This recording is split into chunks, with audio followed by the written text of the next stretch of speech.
is what are the ingredients of successful and impacting interdisciplinary international networks. IBE is an international network with a strong interdisciplinary dimension, so I think we have the challenge to think about what are the elements which can make us successful, and that can be exported to other contexts, to other networks, or that individual institutions can bring into the institution to make their development strategic future more impactful. So thank you very much.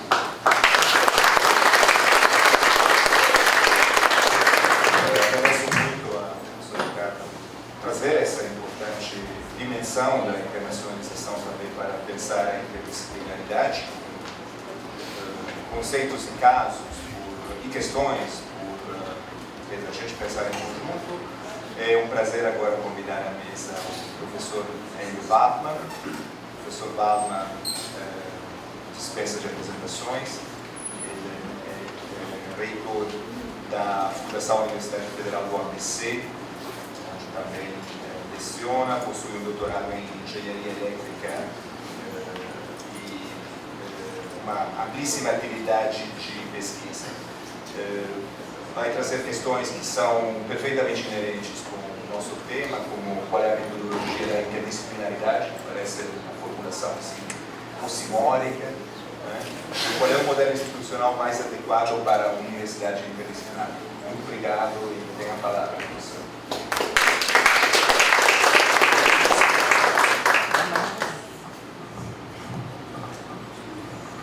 Obrigado.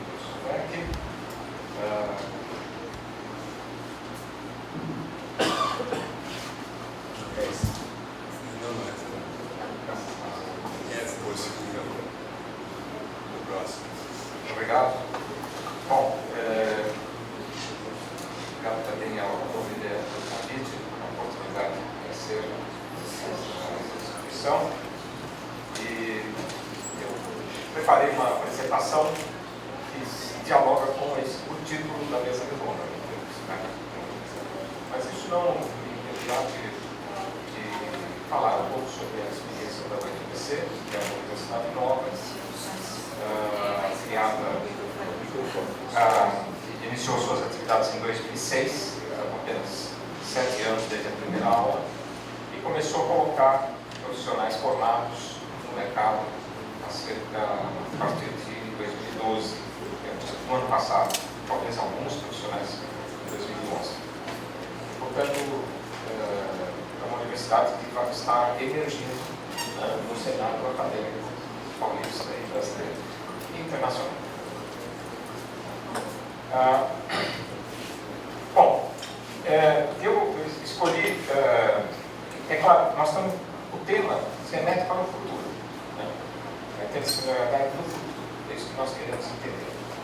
Mas é sempre bom, para tentar entender o futuro, não partir apenas do presente, mas entender o presente como um momento que resulta do passado, ou seja, entender o processo que levou ao presente e cuja continuação levará ao futuro. Caso contrário, nós não podemos pensar que a interdisciplinaridade é uma novidade única que chega num mundo que foi dominado pela disciplinaridade desde sempre. Isso não é verdade. O século XX, que é o século da disciplinaridade, esse ano do século XIX, a disciplinaridade na história do conhecimento humano, é quase uma novidade recente. Né? Quer dizer, se a gente pensar em termos de décadas, tudo bem, a interdisciplinaridade é a grande novidade. Mas se nós pensarmos em termos de séculos, ou milênios, aí a disciplinaridade seria uma novidade que está agora sendo levada até a interdisciplinaridade. Poderia talvez ser uma correção de rumo da disciplinaridade. Então, mas eu não vou começar a amar os gregos, certo? Eu achei que seria interessante falar um pouco sobre o que aconteceu de Galileu para cá. Galileu é considerado o fundador da ciência moderna. Né? Inicialmente vou falar um pouco sobre esse processo que levou das ciências naturais. Galileu era matemático, astrônomo, fazia muitas coisas, era engenheiro também, estava no ramo das ciências naturais. Ou seja, era um cientista que se preocupava com as coisas da natureza. E isso era as ciências naturais. E tudo isso levou ao conhecimento disciplinar. E depois, falando um pouco do século XX, como que esse conhecimento disciplinar foi, de certa maneira, exacerbado devido às especializações. E como essas especializações passaram a, de certa maneira, minar a vitalidade da ciência como forma de representar o mundo. E, de certa maneira, uma reação contra isso é a interdisciplinaridade, que começa a ser discutida no final do século XX, mas que parece ser a marca do século XXI, pelo menos nesse momento. E vamos falar então sobre a interdisciplinaridade no futuro, vale dizer a interdisciplinaridade neste século que nós estamos começando. Falando um pouco sobre o final das barreiras disciplinares, as principais características das interdisciplinaridades serão discutidas. O fim das barreiras disciplinares, o foco nos problemas e não nas disciplinas, o contexto tecnológico forte, que torna difícil prever esse futuro da interdisciplinaridade. Esse contexto depende um pouco de quando vai terminar o prazo de validade da lei de Moore, qual o professor Diegas mencionou ontem. E, finalmente, sobre a...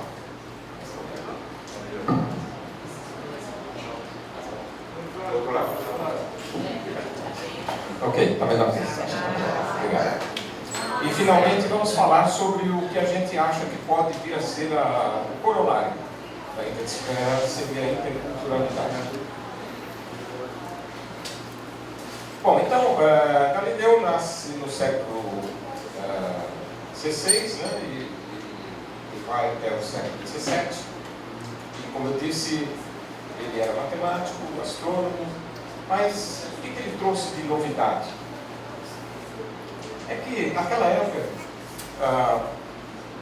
que é uma época em que a Idade Média já estava um pouco lá no final da Idade Média,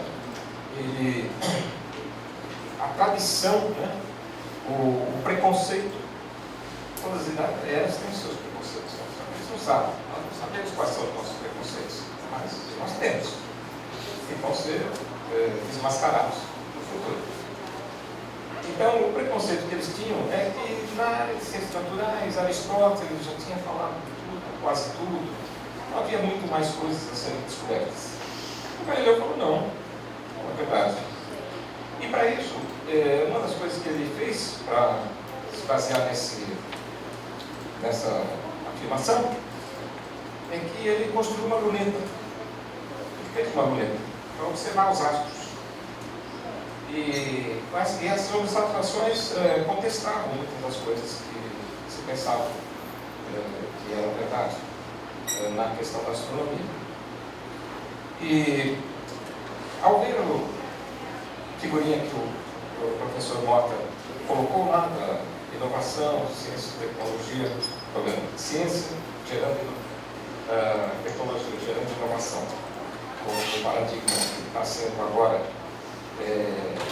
substituído por um ciclo, né, que a ciência gera tecnologia, a tecnologia gera inovação e inovação gera ciência, me ocorreu que o Galileu talvez tenha sido o primeiro a inaugurar aquela nova setinha, que é a inovação, a luneta dele, gerou ciência. E isso foi uma grande transformação que teve consequências que vão até hoje.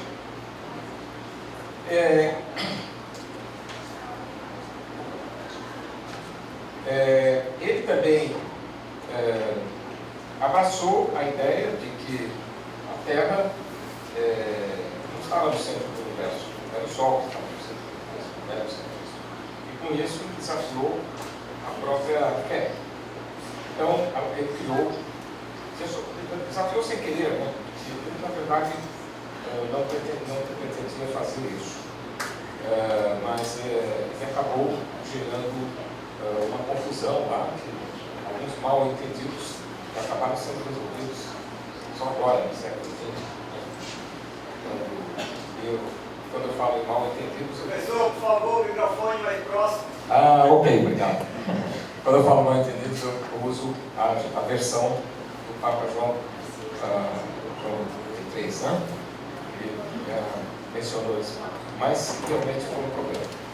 Depois dele já veio Isaac Newton, já com o caminho mais ou menos aberto, que nasce, como disse, lembrou o professor Mota, no mesmo ano em que morreu Galileu, e que começa a levar essa atitude proposta por Galileu a consequências importantes.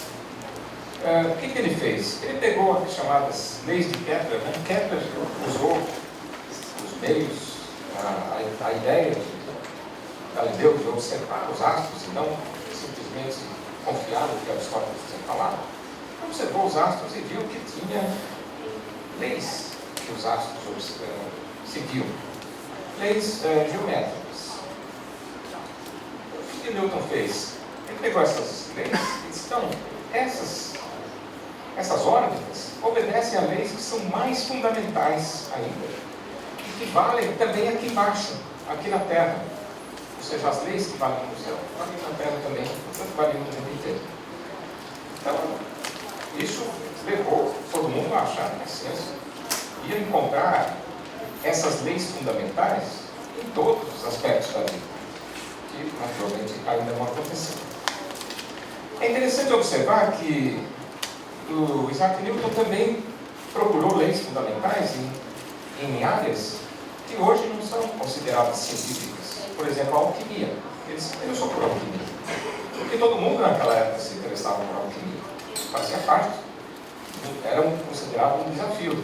A alquimia, produzir determinados elementos de valor a partir de outros. Ele também se preocupava com um tema que muitos cientistas hoje se preocupam. Para que idade tem o mundo? Quanto tempo? Né? Quando que o mundo começou?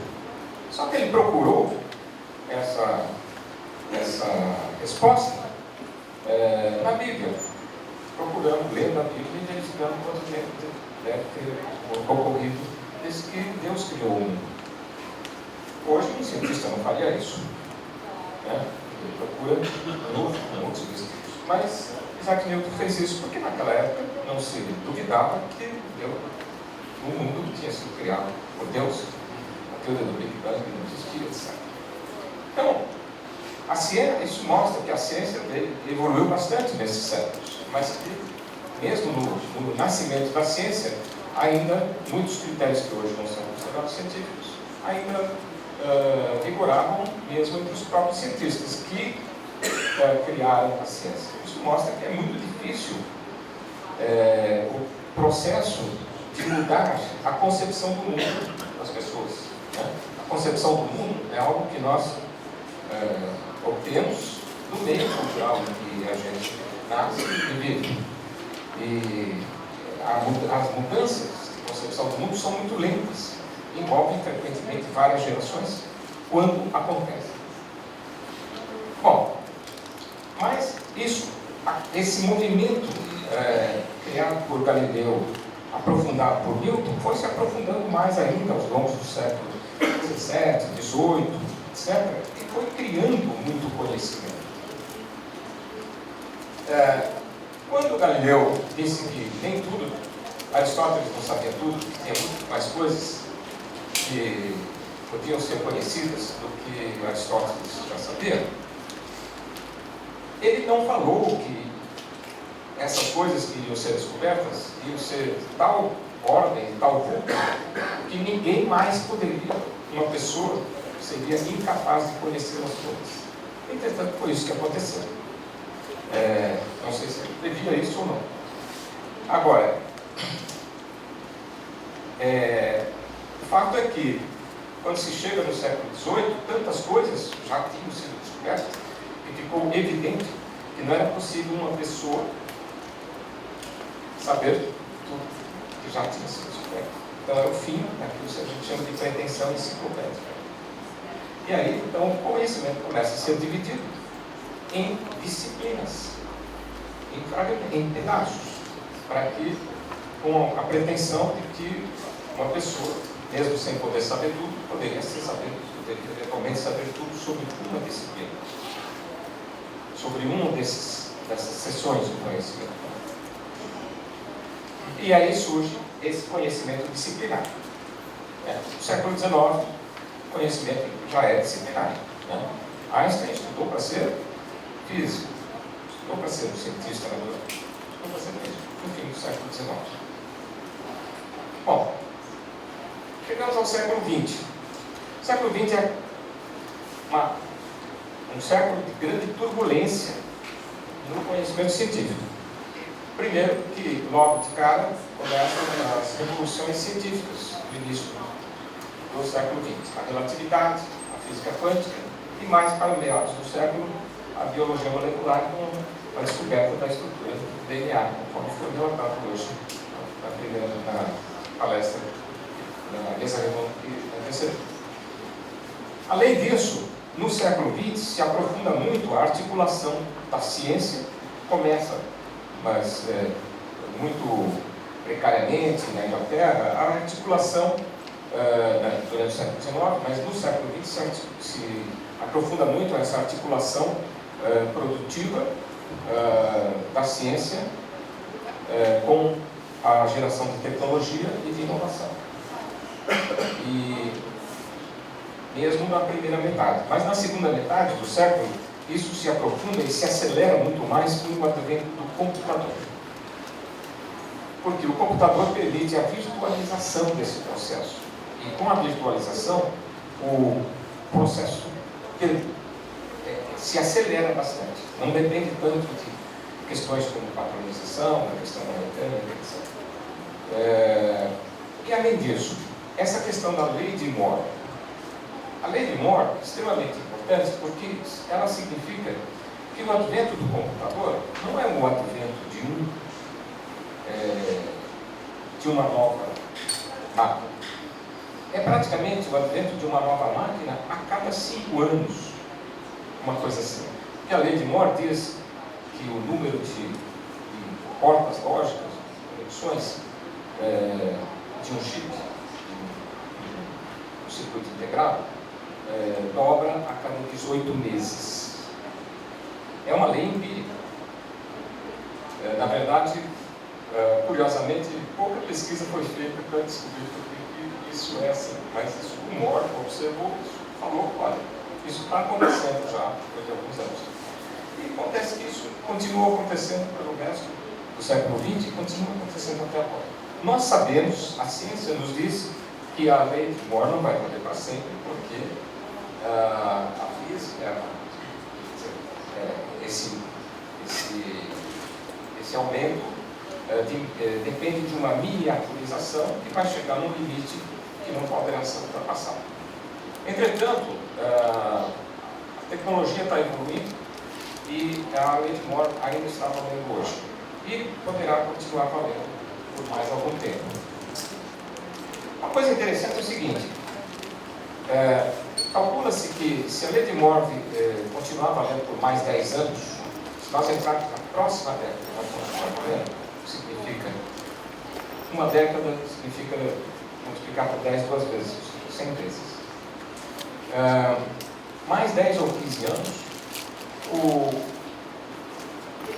esse smartphone que a gente carrega no bolso, né, poderá ter um poder computacional, uma memória semelhante à do nosso cérebro. Ou seja, você poderá carregar um segundo cérebro no bolso. Agora, só que tem uma coisa interessante. Se você puder carregar um segundo cérebro no bolso, você provavelmente não vai querer carregá-lo no bolso. Porque no bolso, o cérebro não está ligado a nenhum sentido, ele não está vendo, não está ouvindo, ou está fechado. Você vai querer colocá-lo numa situação semelhante ao do seu cérebro. O seu cérebro está aqui em cima do pescoço, dentro do crânio, bem protegido, vai ligado aos seus olhos, aos seus ouvidos, a sua pele através do sistema nervoso, essas coisas todas. E não sei se é por isso, pensando nisso, que a Google já está propondo uns óculos que você pode usar e que vão filmar tudo que você vê, escutar tudo que você escuta e vão dar com o poder de guardar todo esse material. Isso poderia ser um segundo cérebro. Esse segundo cérebro talvez fique na nuvem. Então, ele vai armazenar tudo que você viu na sua vida. Não tudo exatamente, mas tudo que entrou na sua consciência. E tudo mesmo, aí precisa de um mundo muito maior de informação. A nossa consciência, e aí você entra num terreno meio complicado, porque nós não entendemos ainda como é que funciona o nosso cérebro. Ele está ligado aos sentidos, mas ele não aproveita tudo que nós para ele. Ele filtra e vai entrando, vai colocando na sua consciência fragmentos filtrados do que os sentidos dizem. E com isso vai construindo a sua concepção do mundo. Há um esforço muito grande de se entender melhor o cérebro. Talvez, inclusive, para que realmente esse segundo cérebro possa servir para alguma coisa, possa servir para nos orientar e talvez faça orientar na gestão desse mundo novo. Bom, obviamente está claro que o que está explodindo é o conhecimento técnico-científico.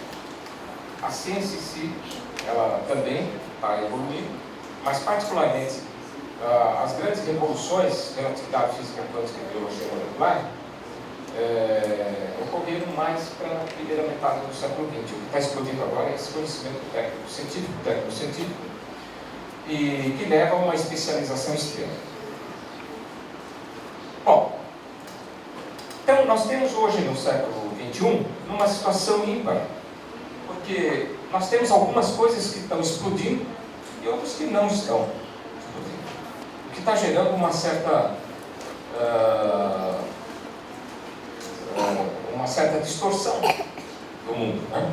uma certa mudança, não é? Ou seja, o século XXI não é só uma mudança de escala em relação ao século XX, há também coisas que não estão mudando.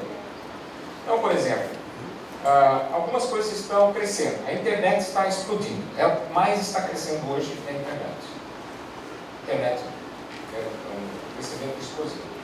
E isso gera também um crescimento da globalização, mas é ela que está puxando a internet. E a urbanização também, mas a urbanização tem uma saturação natural. Quando todo mundo estiver vivendo nas cidades, não haverá mais crescimento da urbanização. Provavelmente nós já estamos entrando nessa saturação, porque a maior parte da humanidade hoje já vive no ambiente urbano. Só que esse ambiente urbano não é necessariamente o mesmo ambiente urbano dos nossos avós. Né? Quando a gente fala em urbanidade, por exemplo, a gente pensa em algo que é característico do ambiente urbano, não é característico do ambiente rural. Muita gente hoje, entretanto, associa o ambiente rural a uma urbanidade maior até do que se encontra nas grandes cidades. Bom, mas tem coisas que permanecem.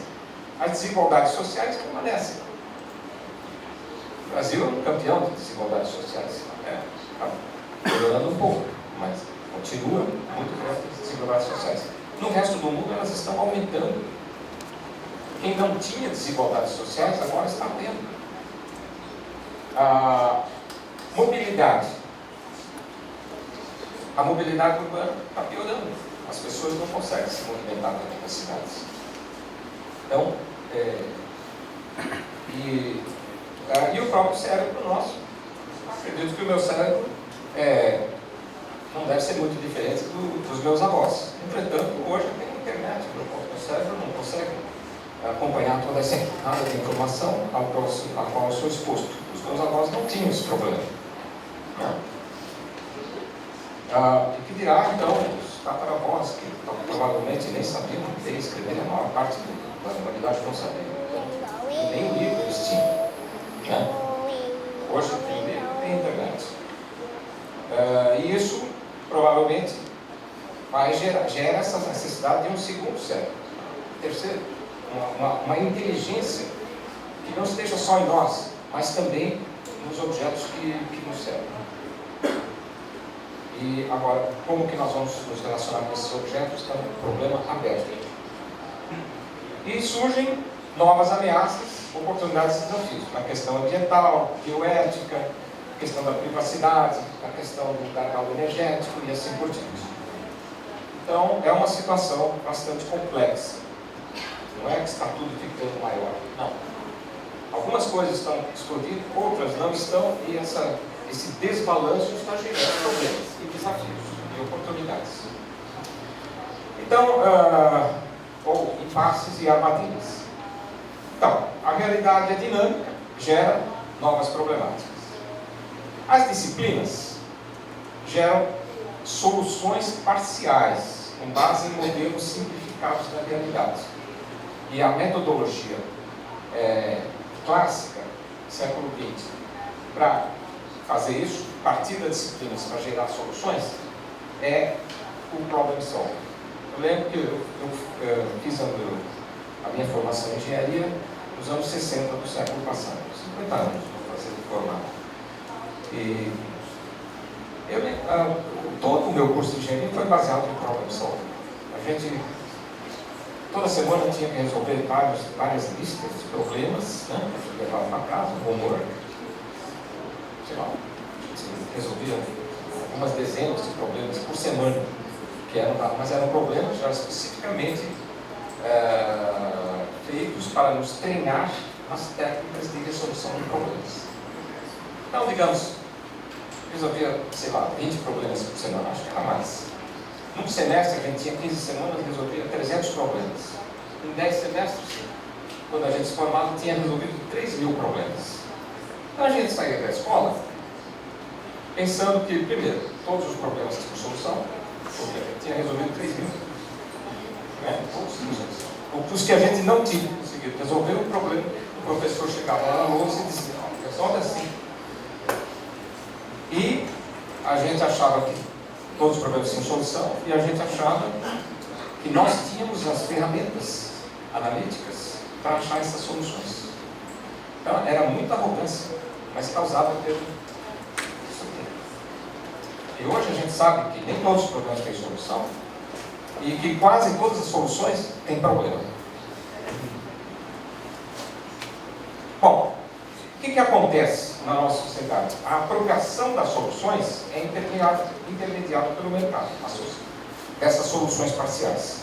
As soluções parciais, elas são apropriadas pelas empresas e são vendidas. Elas têm que ser vendadas. E ninguém se preocupa muito com os problemas que ficam. Porque eles não são... O mercado não resolve esses problemas. Eles não são vendáveis. Você não pode fazer uma loja para vender problema. Ninguém vai querer comprar um problema. Mas uma loja para vender a solução. Aí todo mundo vai lá e compra. Porque é publicidade, etc. Que convence as pessoas que elas precisam. Então o que acontece? As soluções parciais se multiplicam, não resolvem o problema real e às vezes podem agravá-lo. O que acontece hoje com o automóvel? O automóvel, por exemplo, é uma solução que foi gerada no século XX para resolver o problema da mobilidade, para dar mais mobilidade à vida. E hoje, nas grandes metrópoles, você vê que o automóvel, em vez de resolver o problema da mobilidade, ele agrava o problema da mobilidade. Então, por quê?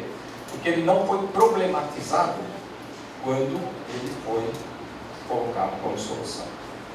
Não, ele não tenha sido uma solução, mas não foi problematizado. Então, o que é a coisa lógica a ser feita?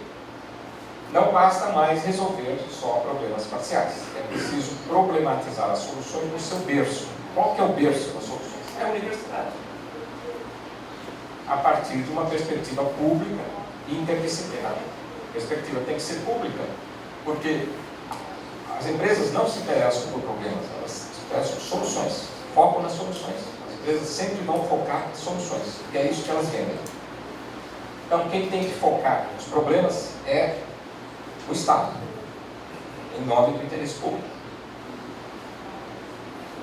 Então, se essa é a solução, o primeiro passo seria extinguir os departamentos para evitar a segregação das disciplinas. Porque a segregação das disciplinas é que leva à segregação das soluções. As soluções são parciais.